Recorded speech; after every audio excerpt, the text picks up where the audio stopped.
The silence that saved you. There's a certain kind of quiet that people misunderstand. Not the peaceful quiet, not the calm, reflective silence of someone who feels safe inside themselves, but the quiet that watches every word before it escapes. The quiet that scans the room before speaking. The quiet that learned very early that expression comes with consequences. Maybe this is you. You don't interrupt. You don't argue. You avoid conflict even when something hurts you deeply. You rehearse conversations in your head but rarely say them out loud. People call you easygoing, low maintenance, emotionally mature. But what they don't see is the negotiation happening inside you every second. Is this safe to say? Will this upset someone?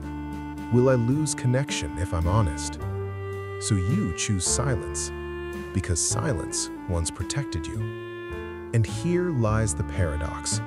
The very behavior that once kept you safe is now quietly keeping you invisible. You didn't become quiet because you had nothing to say. You became quiet because saying things once caused pain. Maybe anger was punished. Maybe emotions were ignored. Maybe vulnerability was mocked, dismissed, or weaponized. So your nervous system learned a powerful rule. Expression equals danger. Silence equals survival. And survival strategies are stubborn. They don't disappear just because childhood ends. They follow you into adulthood, into friendships, love, work, and identity itself. Today, we're not talking about introversion. We're talking about psychological silence, the kind born from emotional self-protection, the kind that slowly teaches you to disappear while still being present, the architecture of quiet survival. Psychologically, people who stay quiet to avoid pain are not passive. They are adapted. Their silence is not a personality trait, it is a nervous system strategy shaped by experience. Let's understand how this forms. Emotional neglect is subtle. There are no visible scars. It happens when emotions are consistently ignored, minimized, or unmet. A child learns. Big feelings overwhelm others. Needs create tension. Expression leads to withdrawal or rejection. So the child adapts by shrinking emotional visibility. Not because they lack emotion, but because they have too much sensitivity without safe containment. Over time, they internalize a belief. My feelings are burdens. And silence becomes kindness. Silence becomes love. Silence becomes identity. Attachment theory tells us that children build emotional strategies based on caregiver responses. When caregivers are emotionally unavailable or unpredictable, the child develops avoidant attachment. They learn independence prematurely. They stop reaching outward. Instead of seeking comfort, they regulate distress alone. As adults, this appears as difficulty expressing needs, emotional withdrawal during conflict, fear of vulnerability, preference for emotional distance. They aren't cold. They are protecting themselves from anticipated rejection. Quiet individuals often possess heightened hypervigilance. Their nervous system constantly scans for emotional danger, tone of voice, facial expressions, subtle shifts in mood.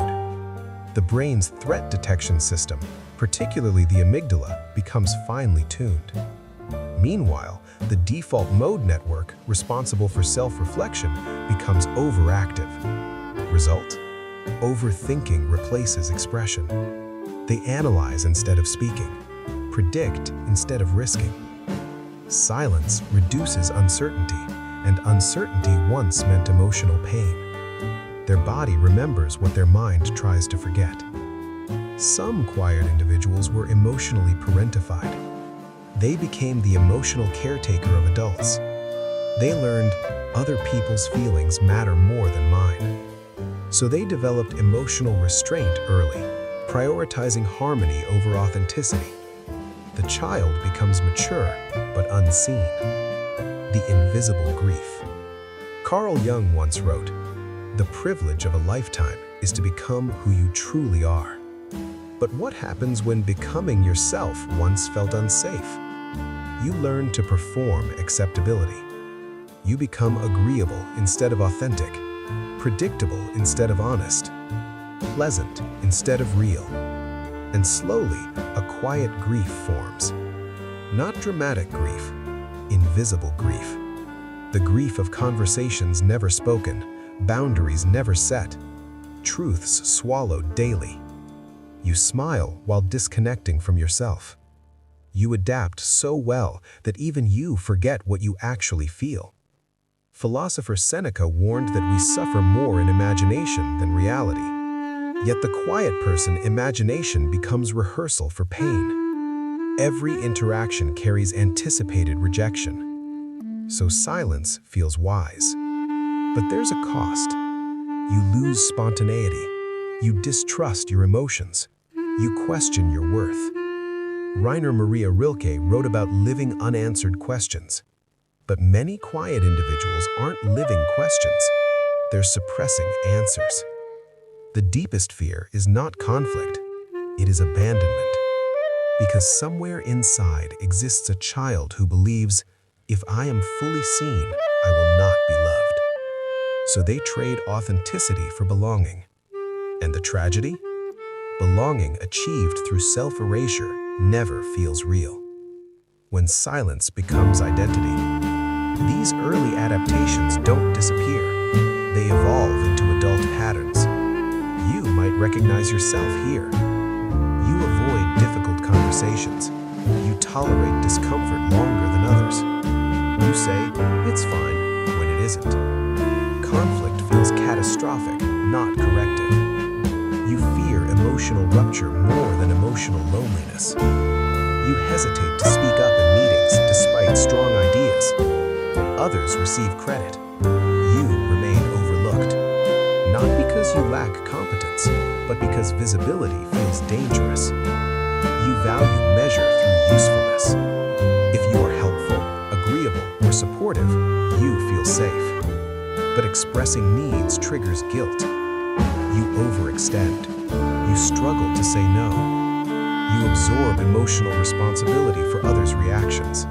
Because boundaries once risked disconnection. You suppress emotions until exhaustion or sudden overwhelm. Small conflicts feel disproportionately stressful because they activate old survival memories. Your nervous system reacts to present moments with past intensity. Perhaps the deepest symptom is you're unsure what you truly want. After years of adapting to others, your authentic preferences feel unfamiliar. You ask yourself, what do I actually feel? And sometimes, there's only silence. But here's the crucial reframe. These are not flaws. They are coping mechanisms, brilliant ones. They kept you emotionally safe when you had fewer choices. The problem is not that you adapted. The problem is that your nervous system never received permission to update its rules. Unlearning begins with awareness. Not force, not shame, awareness. Learning to speak without fear. Healing for the quiet survivor is not about becoming loud. It is about becoming safe enough to be real. Here are starting points. 1. Inner child work. Ask yourself gently, what was unsafe about speaking when I was young? Visualize the younger version of you. Offer them validation they never received.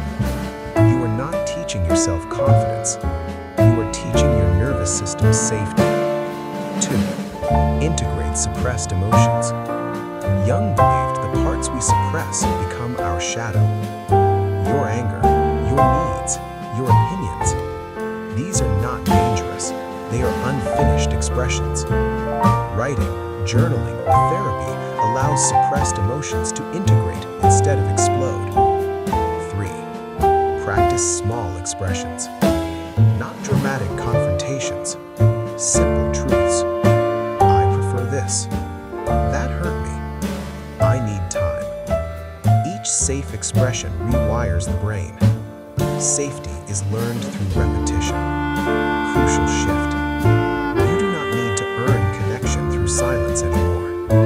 Healthy relationships expand when truth enters. They do not collapse. And those that collapsed were sustained by your self-abandonment, not mutual understanding. One powerful reminder. Your voice is not dangerous.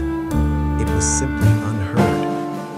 Healing means allowing discomfort without retreating into invisibility. It means choosing presence over protection. Little by little, silence transforms. Not into noise, but into intentional voice. Because the goal is never to eliminate quietness. Quiet can be wisdom. Quiet can be depth. But it should be a choice, not a cage.